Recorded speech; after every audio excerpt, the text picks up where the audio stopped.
నమస్కారం. ప్రతిధ్వనికి స్వాగతం. Facebook, Instagram, Twitter వంటి సామాజిక మాధ్యమాల్లో గిట్టని వారిపై నోటికొచ్చిన కామెంట్లు చేస్తే తోలు తీస్తామంటోంది ఏపీ ప్రభుత్వం. కేసుల నుంచి మమ్మల్ని కాపాడండి మహాప్రభో అని కోర్టుకు వెళ్లిన వాళ్ళకి ఏపీ హైకోర్టు చివాట్లు పెట్టింది. సోషల్ మీడియాలో అసభ్యకర పోస్టులే పనిగా పెట్టుకున్నారా అని ప్రశ్నించింది. అసభ్యకర పోస్టులు పెట్టే ఇలాంటి వారిని క్షమించడానికి వీల్లేదని గట్టి హెచ్చరికలు పంపింది. అలాంటి పోస్టులు పెట్టిన వారిపై పోలీసులు కేసులు పెడితే తప్పే ఉందని ప్రశ్నించింది. ఒక దశలో న్యాయమూర్తులను కూడా అవమానపరిచేలా పోస్టులు పెట్టారని ధర్మాసనం వ్యాఖ్యానించింది. చేతిలో ఫోన్ ఉందని రెచ్చిపోతే ఏం జరుగుతుంది? ఇదే అంశంపై నేటి ప్రతిధ్వని. ఇక చర్చలో పాల్గొంటున్న వారు గాయత్రి గారు, social media activist, Sadhineni Yamini Sharma గారు, బీజేపీ అధికార ప్రతినిధి, సోషల్ మీడియా బాధితురాలు. గాయత్రి గారు, సోషల్ మీడియాలో సభ్య సమాజం సిగ్గుపడేలా పోస్టులు పెట్టేవారి విషయంలో ప్రభుత్వం ఏం చర్యలు తీసుకుంటోంది? మేజర్ ఇన్ఫ్లుయెన్స్ సోషల్ మీడియా చేస్తుంది కాబట్టి మనం మాట్లాడే ప్రతి మాట సొసైటీకి అడుగడుగున పిల్లలకి పెద్దవాళ్ళకని లేకుండా ప్రతి ఒక్కరికి రీచ్ అవుతుంది కాబట్టి చాలా బాధ్యతగా ఉండాలి. కనీసం పార్టీ పదవుల్లో ఉన్నోళ్ళు, పార్టీకి సంబంధించిన వాళ్ళు బాధ్యతగా మాట్లాడాలి, వ్యవహరించాలి. నీ ప్రత్యర్థితో మాట్లాడేటప్పుడు నువ్వు పాయింట్ ఉంటే, సబ్జెక్ట్ ఉంటే నువ్వు ఏదైనా చెప్పచ్చు, నువ్వు అపోజ్ చేయొచ్చు. బట్ అలా అని చెప్పి పర్సనల్ అటాక్ చేయటం ఇంతకుముందు ప్రభుత్వంలో జరిగినట్టు, ఇప్పుడు మీరు చూసుకున్న బోరుగడ్డ అనిల్ కానీ ఏదైనా కానీ ఇంతకుముందు ప్రభుత్వంలో జరిగినట్టు విచ్చలవిడిగా పర్సనల్ అటాక్ చేయటం, వాళ్ళు బాడీ షేమింగ్ చేయటం, క్యారెక్టర్ అసాసినేషన్ చేయటం, ఇలాంటి ఎక్కడ చూసినా చమడాలు ఒలిచేస్తాం లిటరల్లీ అదే మాట మాట్లాడారు పవన్ కళ్యాణ్ గారు కానీ లేకపోతే చంద్రబాబు నాయుడు గారు కానీ. చాలా క్లియర్ కట్గా ఉన్నాం. ఎందుకంటే ఈ సిస్టమ్, ఈ కల్చర్ ఇక్కడితో ఆగాలి. ఇప్పటికైనా సరే ఏపీలో మొన్నటిదాకా నవ్వుకున్నారు. ఏంటి ఏపీ పాలిటిక్స్, అసెంబ్లీ చూసినా లేకపోతే సోషల్ మీడియా చూసినా ఇంత చండాలంగా మాట్లాడుకుంటారు, వీళ్ళు ఎలాంటి ఎగ్జాంపుల్ సెట్ చేస్తున్నారు సొసైటీకి అని చెప్పి ఈరోజు ఆ బ్లాక్ మార్క్ని, అలాంటి మార్క్ని తుడిచేయాలని 100% పార్టీ కానీ లేకపోతే పార్టీ ప్రతినిధులు, అలయన్స్లో ఉన్న ప్రతి పార్టీ ఇదే నిర్ణయించుకుంది. ఇదే దిశగా ముందుకెళ్తున్నాం. అందరికీ కూడా అదే ఇన్స్ట్రక్షన్స్ ఉన్నాయి. ఎవరైనా సరే మీ లైన్ దాటి, మీ గతి దాటి ఒక్క మాట కూడా మాట్లాడద్దు. ఏదైనా ఉంటే సబ్జెక్ట్ పరంగా మనం ఎదుర్కొందాము, అది ఆ పార్టీ ఈ పార్టీ అని కాకుండా అని చెప్పి ప్రతి ఒక్కరికి క్లియర్ కట్ ఇన్స్ట్రక్షన్స్ ఉన్నాయి. ఈరోజు జరుగుతున్న అరెస్టులు కానీ, ఇస్తున్న నోటీసులు కానీ ఇవన్నిటికీ అదే మీకు నిదర్శనం అన్నమాట. సో ఈరోజు బోరుగడ్డ అనిల్ ఎగ్జాంపుల్ తీసుకొని ఉంటే మీరే చూసారు కోర్టు ఎలా రియాక్ట్ అయింది అని చెప్పి. అంటే కోర్టులే నివ్వెరపోతున్నాయి. కోర్టులు ఏంటి, పోలీస్ స్టేషన్కి వెళ్ళి కేసు పెడితే ఇలా పలానా పోస్ట్ పెట్టారండి, పలానా పార్టీలో ఉన్న మనుషులు, వ్యక్తులు, మళ్ళీ వాళ్ళు అనుభవిస్తున్న పోస్టులన్నీ మళ్ళీ చిన్న చితక పోస్టులు కాదు, ఒక్కొక్కడికి లక్షల జీతాలు తీసుకుంటా ఈ పోస్టులో ఉన్న వ్యక్తి ఇలా మాట్లాడుతున్నారండి అంటే పోలీసులకి సిగ్గేస్తుంది. వెళ్ళి కంప్లైంట్ ఇచ్చి ఆడ మనిషి సిగ్గుపడితే ఇవ్వాల్సి వస్తుంది. తీసుకున్న పోలీసులకు కూడా బాధేస్తుంది. ఏంటి ఇలా మాట్లాడుతున్నారా, ఇంత దుర్మార్గంగా తయారయ్యారా అని చెప్పి. అంటే మీరేదో ఆఫ్లైన్లో గ్రౌండ్లో ఒక అమ్మాయి వెళ్తుంటే ఈవ్ టీజింగ్ చేయటం మాత్రమే ఒకప్పుడు క్రైమ్ అనుకున్నాం. ఈవ్ టీజింగ్ చేయటం, ఇంకేదో మాట్లాడటం, దానికన్నా శృతి మించిపోయి దారుణం అయిపోయింది. లీడర్లను లేకుండా, వాళ్ళ ఇంట్లో ఆడవాళ్ళని లేకుండా, పిల్లలను లేకుండా పిచ్చిగా నోటికొచ్చినట్టు బెదిరింపులు, అంటే attempt to murder, attempt to rape అన్నీ కూడా సోషల్ మీడియాలో జరిగిపోతున్నాయి. అంటే భయపెట్టడం అనమాట, కంట్రోల్ చేయడానికి ట్రై చేయటం, ఇవన్నీ కూడా ఆ నెక్స్ట్ లెవెల్కి వెళ్ళిపోయింది ఇప్పుడు కంప్లీట్గా. Okay madam. యామిని గారు, చేతిలో స్మార్ట్ ఫోన్ ఉంది కదా అని చెలరేగిపోతున్న సోషల్ మీడియా సైకోల విషయంలో గౌరవ హైకోర్టు ఏం చెప్పింది? రాజకీయ పార్టీలు సోషల్ మీడియాను ఉపయోగించుకుంటూ ఒక ఆర్గనైజ్డ్ క్రైమ్కి తెరతీయడం అనేది తెలుగు రాష్ట్రాల్లో చాలా ఇబ్బందికరమైనటువంటి అంశంలాగా మనం చూడవచ్చు. ఎందుకంటే రాష్ట్రపతి గారు, ఒక మహిళ, మొట్టమొదటి భారత మహిళ రాష్ట్రపతి ముర్ము గారు, ఆవిడ పైన కూడా అక్కడి నుంచి మొదలుకుంటే ఈ రోజున సామాన్య స్త్రీ వరకు, ఇళ్లల్లో ఉండే ఆడవారి వరకు, కాలేజీలోకి వెళ్ళే కాలేజీ అమ్మాయిల వరకు కూడా నిర్దాక్షిణ్యంగా చాలా అసభ్యకరంగా వాళ్ళని క్యారెక్టర్ అసాసినేషన్ చేయడంతో బూతులు ఉంటే ఇంకా అసలు దాంట్లో వాళ్ళు పిహెచ్డి చేసినట్టుగా సోషల్ మీడియాలో చేయడం మనం చూస్తూనే ఉన్నాము. ఆ క్రమంలోనే గడిచిన 5 సంవత్సరాల్లో మరీ ముఖ్యంగా అసలు ఎంతలా అంటే అదేమంటే ఈ రోజున, అంటే ఇప్పుడు కూటమి ప్రభుత్వం వచ్చిన తర్వాత ఇట్లా సోషల్ మీడియాలో అసభ్యకరంగా మాట్లాడుతున్న వారి పైన ఇప్పుడు మనకి భారతీయ న్యాయ సంహిత కూడా వచ్చింది. అందులో కూడా సైబర్ పరంగా కూడా ఇటువంటివి చేస్తుంటే చాలా చట్టాలు పకడ్బందీగా కఠినమైన శిక్షలు రూపొందించాయి. దాని ద్వారా కేసులు పెడుతుంటే ఈ 5 సంవత్సరాలు అసెంబ్లీ మొదలుపెట్టి కింద సోషల్ మీడియా వరకు కూడా మాటలు మాట్లాడి క్యారెక్టర్ అసోసియేషన్ చేసినటువంటి వారు మళ్ళీ నిస్సిగ్గుగా వారే మేమే బాధితులము, మాపైనే కూటమి ప్రభుత్వం ఎదురు కేసులు పెడుతోందని హైకోర్టులో కేసులు కూడా వేయడం చూసాం మనం. విజయబాబు అనే జర్నలిస్ట్ కూడా ఆయన వేయడం చూసాము. చాలా మంది కూడా దాన్ని సమర్థించుకుంటూ ఉన్నారు. కానీ హైకోర్టు మీకు గుర్తుండే ఉంటుంది, గడిచిన 5 సంవత్సరాల్లో 3 రాజధానుల అంశం కానివ్వండి, లేదంటే ఇంకా చాలా రాష్ట్రానికి సంబంధించిన అంశాల గురించి న్యాయమూర్తులు తీర్పులు ఇచ్చినప్పుడు మహిళా న్యాయమూర్తులని అలాగే వాదించినటువంటి న్యాయవాదులతో సహా ఎవరిని వదిలిపెట్టకుండా వారు బూతులతోటి క్యారెక్టర్ అసాసినేషన్ చేశారు, సోషల్ మీడియాలో మాఫ్డ్ ఫొటోస్ పెట్టారు, రకరకాలుగా హింసించారు. అప్పుడు న్యాయమూర్తులు కూడా చాలా వాపోయారు, ఇదేంటి అసలు ఇది చట్ట విరుద్ధం అని చెప్పన్నారు.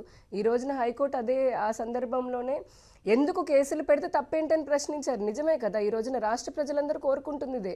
గడిచిన కొన్ని నెలల నుంచి రాష్ట్ర ప్రజలు ఒక ఉద్వేగంలో ఉన్నారు. ఈ వ్యవస్థకి, ఇటువంటి విష సంస్కృతికి చరమగీతం పాడాలి అని చెప్పని ప్రజలు కోరుకున్నారు. చట్టాలు కూడా అవే చెప్తున్నాయి. నేడు హైకోర్టు కూడా అది తీర్పునిచ్చింది. ఎందుకు కేసులు పెట్టకూడదు? వారు ఆ విధంగా సోషల్ మీడియాలోకి వచ్చి ఒక వ్యక్తిగత, మనకి రాజ్యాంగంలో ఆర్టికల్ 19లోనే చూసాం, భావ ప్రకటన స్వేచ్ఛ, లేదంటే ఒక వ్యక్తికి తన స్వేచ్ఛ ఏదైనా అనిపించింది రచనల రూపంలోనో లేదంటే పద్యాల రూపంలోనో భావం రూపంలోనో వ్యక్తపరచవచ్చు. కానీ అది అవతలి వ్యక్తి యొక్క వ్యక్తిత్వ హననం చేయడం వాళ్ళకి రైట్ ఏమీ లేదు. ఈ అంశం పైనే హైకోర్టు కూడా చాలా కూలంకషంగా ఉండి ఇక్కడతోటి తెలుగు రాష్ట్రాలు, ముఖ్యంగా ఆంధ్రప్రదేశ్లో ఇటువంటి విష సంస్కృతికి చర్మగీతం పాడాలి. తప్పు చేసిన వాడు ఎవరైనా సరే, ఇటువంటి సోషల్ మీడియాలో తప్పులు చేస్తున్న వారిపైన కఠినంగానే మరి పోలీసులు కూడా వ్యవహరించాలి. గాయత్రి గారు, గత 5 ఏళ్లలో సోషల్ మీడియాను ప్రభుత్వం కానివ్వండి, నాటి అధికార వైసీపీ కానీ ఎలా దుర్వినియోగం చేశాయి? ఏపీ డిజిటల్ కార్పొరేషన్ అనే కొత్త సంస్థని పుట్టించి, ఎందుకు పుట్టించారు అంటే ఏదో గవర్నమెంట్ చేసే వెల్ఫేర్ స్కీమ్సో లేకపోతే వాళ్ళు ఏమైనా తీసుకొచ్చే ఇన్వెస్ట్మెంట్సో వీటి గురించి జనాల్లోకి పంపించాలనుకోవటం, లేకపోతే జనాలు మంచి కోరి ఏదన్నా డిజిటల్ మీడియా ద్వారా వాళ్ళకి ఏమైనా ప్రచారం చేయాలి, ఒకటి చెప్పాలి, మెసేజ్ చెప్పాలి అనుకోవటం పక్కన పెడితే, మొత్తం పెద్దిరెడ్డి గారు, అప్పట్లో ఉన్న ఒక ఎమ్మెల్యే పెద్దిరెడ్డి గారు వాళ్ళ డ్రైవర్తో సహా అక్కడి నుంచి రౌడీ షీటర్లు, ఆకు రౌడీలు, వైసీపీ కార్యకర్తలు, ఏ చిన్న క్వాలిఫికేషన్ కూడా లేకుండా ఆఖరికి 10th ఫెయిల్ అయినా కూడా వాడిని కూడా తీసుకొచ్చి సోషల్ మీడియాలో డిజిటల్ కార్పొరేషన్లో ఒక పదవి ఇచ్చి లక్షల ఉద్యోగాలు ఇచ్చి కూర్చోబెట్టారు, జీతాలు ఇచ్చి. ఏంటి ఇదంతా ప్రజల సొమ్ము, ఇదంతా దుర్వినియోగం ఎందుకు చేశారు అంటే వీళ్ళ పని అంతా ఒకటే. ఏంటంటే మనం సోషల్ మీడియా వచ్చింది, మనం కూర్చుంటాం ఇక్కడ పోస్టులు పెట్టడం, అపోజిషన్కి అగెయిన్స్ట్గా, అపోజిషన్ లీడర్స్కి అగెయిన్స్ట్గా, వాళ్ళ ఫ్యామిలీస్కి అగెయిన్స్ట్గా దుర్భాషలు ఆడటం, వాళ్ళని బెదిరిష్టం, నీ ఇంటికి వస్తాను అంటే నేను ఆ మాటలన్నీ ఇప్పుడు ఇక్కడ రిపీట్ చేయలేను, అంత అసభ్యకరంగా ఉంటాయి. ఆ బోరుగడ్డ అనిల్ కానీ ఇంకెవరైనా కానీ ఆ పార్టీలో ఆ రోజు ఆ డిజిటల్ కార్పొరేషన్లో పనిచేసిన వాళ్ళు ఒక్కళ్ళైనా సరే మేము ఛాలెంజ్ చేస్తున్నాం, ఒక్కళ్ళైనా రాష్ట్రానికి ఉపయోగపడేది, ప్రజలకు ఉపయోగపడేది ఒక్క పోస్ట్ పెట్టినా, ఒక్క వీడియో చూపించినా సరే ఈరోజు మేము చేస్తుంది తప్పు అని చెప్పి ఒప్పుకుంటాం. మీ సొంత ఆస్తిలాగా వాడుకున్నారు. ప్రజల సొమ్ము మొత్తాన్ని దుర్వినియోగం చేయడంలో వైసీపీ ప్రభుత్వం పెద్ద స్టాండర్డ్ సెట్ చేసింది. ఇంత దారుణం చేయొచ్చా? ఈరోజు డిజిటల్ కార్పొరేషన్ ద్వారా కానీ లేకపోతే అంతకుముందు జగన్మోహన్ రెడ్డి గారే చెప్పారు ఎలక్షన్స్ ముందు, నాకు గుర్తున్నంత వరకు, ఎవరిని వదలమాకండి, మనకు ఒక పెద్ద సైన్యం ఉంది, 1,00,000 మంది ఉన్నారు మన కింద, సోషల్ మీడియాలో ఉన్నారు, ఎక్కడ ఏదొచ్చినా సరే మీరు ఎదుర్కోండి అని చెప్పి. ఎలా ఎదుర్కోవాలండి? ఈరోజు మేము ఏదైనా క్వశ్చన్ అడిగితే మీరు తిరిగి దానికి నార్మల్గా రిప్లై ఇవ్వాలా, లేకపోతే సబ్జెక్ట్ పరంగా రిప్లై ఇవ్వాలా, ఇంకా బూతులు తిట్టాలా? మా ఇంట్లో మనుషుల్ని లేకపోతే పిల్లల్ని అందరినీ బయటిలాగి మార్ఫింగ్లు చేసి భయపెట్టడానికి ట్రై చేయాలా? ఇదా ఎదుర్కోవటం అంటే? అసలు ఏంటంటే పెద్దిరెడ్డి గారి డ్రైవర్ వచ్చి జాబ్ చేస్తాడా, లేకపోతే బోరుగడ్డ అనిల్ లాంటి ఈరోజు చూస్తున్నారు ఆ వ్యాఖ్యలు చూస్తుంటే యావత్ రాష్ట్రం సిగ్గుతో చచ్చిపోతుంది. ఏంటి ఇలాంటి వ్యక్తిని ఇన్ని రోజుల నుంచి పదవులు ఇచ్చి మన నెత్తిమే కూర్చోబెట్టుకున్నావా అని చెప్పి. అతను ఒక్కడే ఏంటి ఆ డిజిటల్ కార్పొరేషన్లో పోస్ట్ తీసుకొని పదవి పెట్టుకున్న ప్రతి ఒక్కళ్ళు ఇదే బాట ఇంకంతే దిగజారిపోయి ఏది అయితే లోయెస్ట్ లెవెల్ ఉందో ఆ లోయెస్ట్ లెవెల్కి వెళ్ళి మనం మాట్లాడాలి. చంద్రబాబు నాయుడు గారి గురించి కానీ, పవన్ కళ్యాణ్ గారి గురించి కానీ, లేకపోతే బీజేపీ నాయకుల గురించి కానీ, లేకపోతే వాళ్ళ ఇంట్లో ఫ్యామిలీ గురించి కానీ, లేడీస్ ఎవరైనా సరే స్వేచ్ఛగా ఒక పోస్ట్ పెట్టుకోవడానికి లేదు. కింద వచ్చి వరుసగా తిడతారు, లేకపోతే మార్ఫిల్ చేసి భయపెడతారు, లేకపోతే ఆర్టికల్స్ రాసి ప్రచారం చేస్తారు యూట్యూబ్లో లేకపోతే వేరే మాధ్యమాల్లో. అంటే ఎలా ఇంకా అంటే బయటకు వచ్చి ఒక ఆడమనిషి బయటకు వచ్చి ఈరోజు పాలిటిక్స్లో కూర్చోవటమే ఇబ్బంది అయితే, నువ్వు కూర్చున్న మనిషిని ఇంత దారుణంగా క్యారెక్టర్ అసాసినేషన్ చేసి వాళ్ళ గురించి చీప్గా మాట్లాడతారా? ఎలాంటి ట్రీట్మెంట్ ఉండాలండి వాళ్ళకి? ఫ్రీడమ్ ఆఫ్ స్పీచ్ ఉండాలంటే what is freedom of speech? అసలు ఈయనకి కాన్స్టిట్యూషన్లో నాకు తెలిసి స్పెల్లింగ్ కూడా రాదు. ఈయన ఫ్రీడమ్ ఆఫ్ స్పీచ్ గురించి వచ్చి మనకి చెప్తున్నాడు, నీతులు చెప్తున్నారు. యామిని గారు, ప్రతిపక్ష నాయకుల్ని తిట్టడం కోసం ప్రజాధనంతో ఏర్పాటైన డిజిటల్ కార్పొరేషన్ నుంచి జీతాలు ఇచ్చి మరీ మనుషుల్ని నాటి జగన్ ప్రభుత్వం పోషించింది. ఇది దుర్మార్గం కాదంటారా? ఇందాక ఇదే పాయింట్ ని గాయత్రి గారు కూడా మెన్షన్ చేయడం జరిగింది. మనం వర్ర రవీందర్ రెడ్డి స్టేట్మెంట్ కనుక చాలా క్లియర్గా ఆయన వాంగ్మూలంలో చెప్పాడు. మాకు రాష్ట్ర స్థాయి దగ్గర నుంచి కన్వీనర్లను పెట్టుకొని మండల స్థాయి గ్రామ స్థాయి వరకు కూడా వైసీపీ పార్టీ సోషల్ మీడియా కన్వీనర్లను పెట్టుకొని ఏ విధంగా ఇతర పార్టీలో ఉన్నటువంటి ప్రజాప్రతినిధులు కానీ లేదా ముఖ్యంగా మహిళలు ఇట్లా వైసీపీ ప్రభుత్వం పైన ఎదురు మాట్లాడుతుంటే వారిని పర్టికులర్లీ టార్గెట్ చేసి ఆ పై నుంచి కింద లెవెల్ వరకు కూడా బూతులతో ఏ విధంగా వాళ్ళని క్యారెక్టర్ అసాసినేషన్ చేయాలనేది ఒక ఆర్గనైజ్డ్ పద్ధతిలో జరిగింది. దీనికి డిజిటల్ కార్పొరేషన్ వాళ్ళు ఉపయోగించుకున్నారు.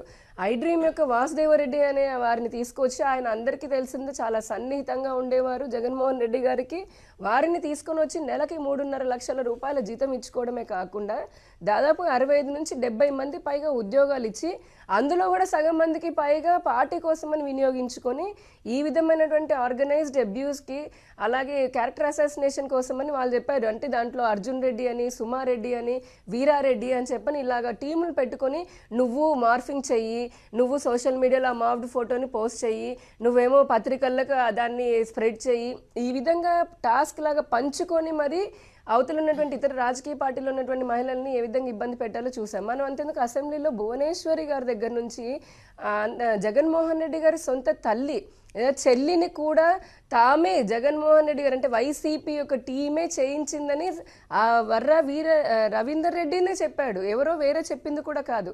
ఏ విధంగా అయితే కనుక ఎంపీ అవినాష్ రెడ్డి తన పిఏ రాఘవరెడ్డిని ఉపయోగించుకొని సొంత చెల్లినటువంటి షర్మిల పుట్టుక గురించి మాట్లాడము, తన తల్లి క్యారెక్టర్ని అసాసినేట్ చేయడం దగ్గర నుంచి ఇక మాలాంటి వారు ఇతర రాజకీయ పార్టీలు ఉన్న మాలాంటి వాళ్ళ గురించి అయితే చెప్పక్కర్లే. ఈ రోజుకి నేను మొన్న ప్రెస్ మీట్ పెట్టి కేంద్ర నిధులు గత 5 సంవత్సరాల్లో ఇలా చేశారని చెప్తే కింద కామెంట్స్ మీరు చూస్తే ఇప్పటికీ కూడా తెలుస్తుంది ఏ విధంగా మమ్మల్ని వెంటపడి మరీ వేధిస్తున్నారు. మేము ఒక మహిళలా ఒకటే ప్రశ్నిస్తున్నాయి, అసలు వాళ్ళ ఇంట్లో ఉన్న మహిళలకి రక్షణ లేదు, ఇంకా మాలాంటి వాళ్ళకు కూడా మేము అప్పుడు అందుకే గడిచిన 5 సంవత్సరాల్లో దాదాపుగా నా పైన 16-17 కేసులు పెట్టారు, నా పైనే ప్రభుత్వాన్ని ప్రశ్నిస్తున్నామని. ఇక సామాన్య మహిళల పరిస్థితి ఏంటండి? ఎన్ని రకాలుగా వేధించుకొని తిన్నారు, ఎంత పేపర్లలో సాక్షి పేపర్లలో రాయించారు. అసలు ఇప్పటికి అంటే అవన్నీ చదువుతూ ఉంటే ఒక రాష్ట్రం పరువుని, రాష్ట్రంలో ఉన్నటువంటి ప్రజాప్రతినిధులు కానీ మహిళల్ని కానీ ఏ విధంగా జుగుప్సాకరంగా వారి జీవితాలను అల్లకల్లోలం చేసి ఎంతమంది కాపురాలను కూల్చారు వీరు, ఎంతమంది కాపురాలు చిచ్చు పెట్టారు.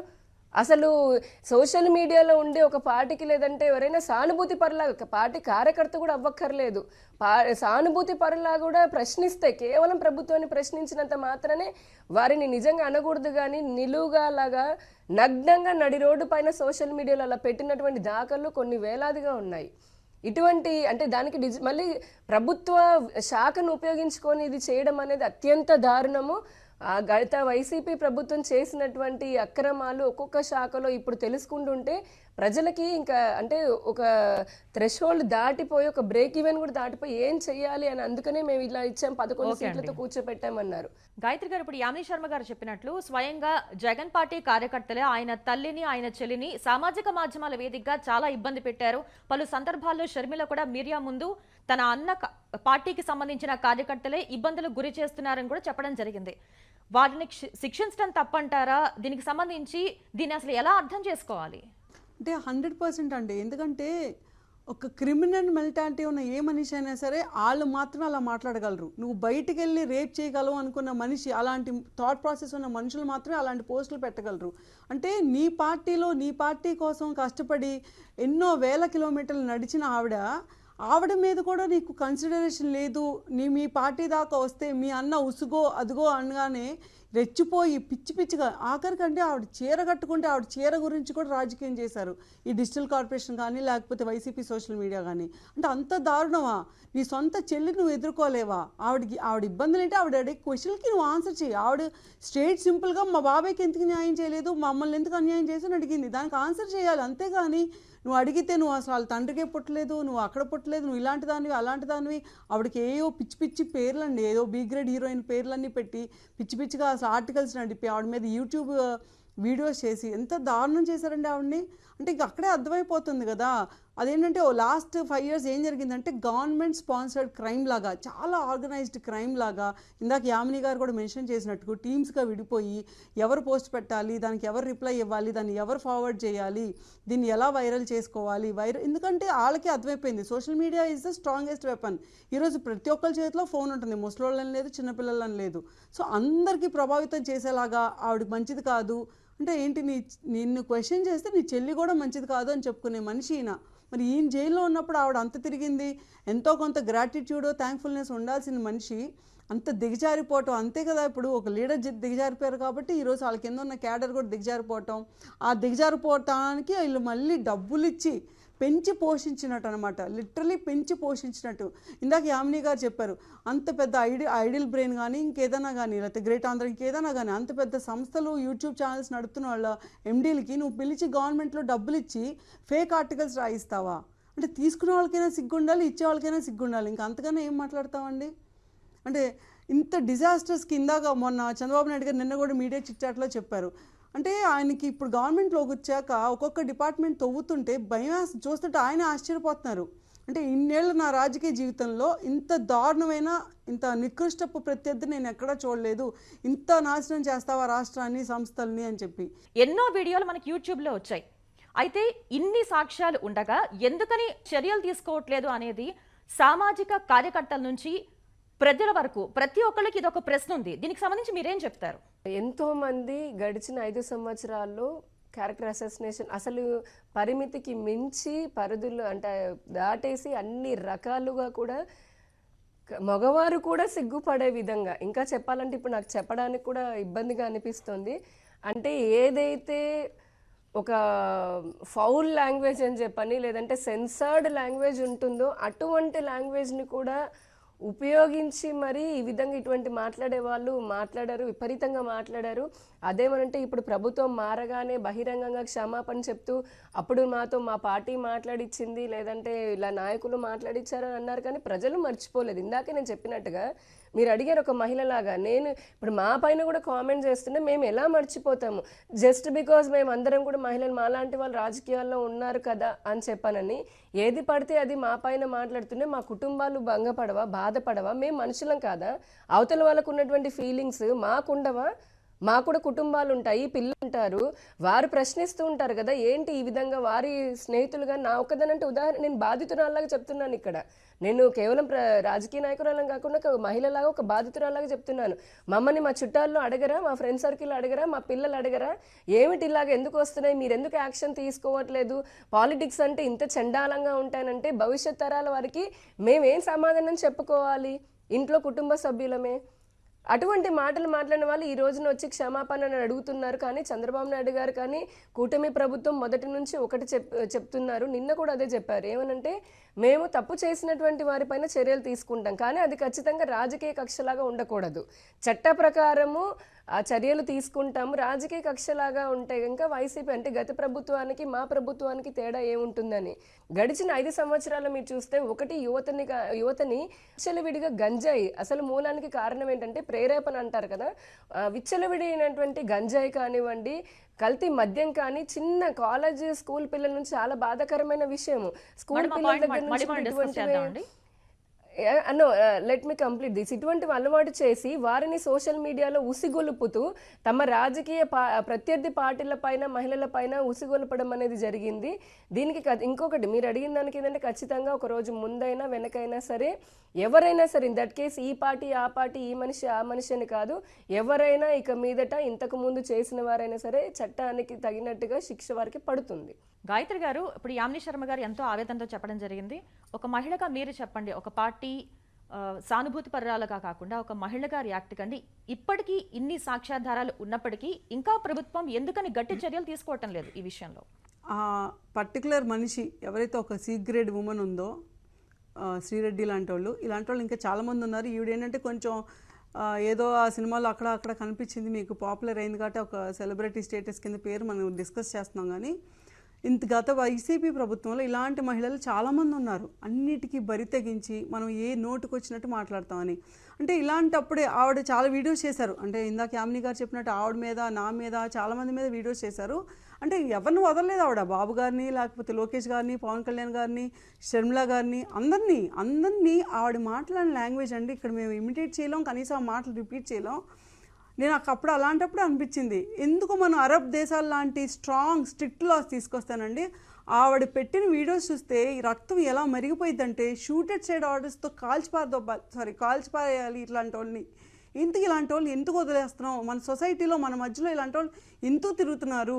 వీళ్ళు ఒక సెలబ్రిటీ పేరుతో బయట తిరుగుతా ఎంత రాంగ్ ఇన్ఫ్లుయెన్స్ పబ్లిక్ మీద, పిల్లల మీద, ఇప్పుడే అంటే పైకి వస్తున్న యువత మీద ఎంత రాంగ్ ఇన్ఫ్లుయెన్స్ అండి. ఆ లాంగ్వేజ్ కానీ ఇలా మాట్లాడినా కూడా మమ్మల్ని ఎవరు ఏం చేయలేరు, హ్యాపీగా మేము తప్పిచ్చేసుకొని తిరుగుతాం అన్న ఒక అదైతే మాత్రం 100% మీరు చెప్పినట్టు ఇంకా ఎందుకు మరి ఉపేక్షిస్తున్నారో గవర్నమెంట్. అంటే మేబీ ఇందాక యామిని గారు చెప్పినట్టు మనం ఏంటంటే ఏదో మమ్మల్ని తిట్టారు కదా అని చెప్పి రాజకీయ కక్ష కాకుండా ఒక ప్రాపర్గా ప్రూఫ్ తీసుకొని ఆవిడ ఇప్పుడు నాకు తెలిసి ఈ స్టేట్లో లేరు, ఆవిడ అబ్స్కాండింగ్లో వేరే స్టేట్లో ఉన్నారు, మరి ఎక్కడో నుంచి ఏదో వీడియోస్ పెడుతున్నారు. ఇప్పటికైనా పోలీసులు కొంచెం దీంట్లో ఇంట్రెస్ట్ తీసుకొని అలాంటి వాళ్ళకి శిక్ష పడితే ఏంటంటే ఒక లెసన్ అన్నమాట, ఇంకొకసారి ఇలాంటి ఎప్పుడు రిపీట్ చేయకుండా. అంటే ఈ లిస్టులో ఒట్టి శ్రీరెడ్డి ఒకటే కాదండి, చాలామంది ఉన్నారు, ప్రముఖులు ఉన్నారు, కొంతమంది పేర్లు నేను చెప్పలేను, సినిమా ఇండస్ట్రీకి సంబంధించిన వాళ్ళు చాలామంది ఉన్నారు. అంటే చాలా చండాలంగా మాట్లాడారు. 1-2 మాటలు కాదండి, ఒక్కసారి 2 సార్లు కాదు, మైక్ ముందుకు వచ్చినప్పుడల్లా, నువ్వు నీ ప్రత్యర్థి గురించి మాట్లాడాల్సినప్పుడల్లా అంత అసభ్యకర లాంగ్వేజ్. మామూలుగా ఏ మనిషికైనా సరే అండి అట్లాంటి వాళ్ళు మాట్లాడుతుంటే, అలాంటి వాళ్ళైనా సరే ఎక్కడో చోట మాకు మనం కరెక్ట్గా ఉండాలి, డిసిప్లిన్గా ఉండాలి అనుకునే వాళ్ళు కూడా శృతి తప్పి 1-2 మాటలు మా లాంటి వాళ్ళ నుంచి కూడా పిచ్చి మాటలు వచ్చే అవకాశం ఉంది. అంటే అంత స్థాయికి దిగజారుస్తారు, అంత కోపం తెప్పిస్తారు మనకు అలాంటి మాటలు మాట్లాడి. ఎంత ఇబ్బందిగా ఉంటుందండి, ఎంత పిచ్చి వీడియోలు, ఎంత అసహ్యమైన వీడియోస్.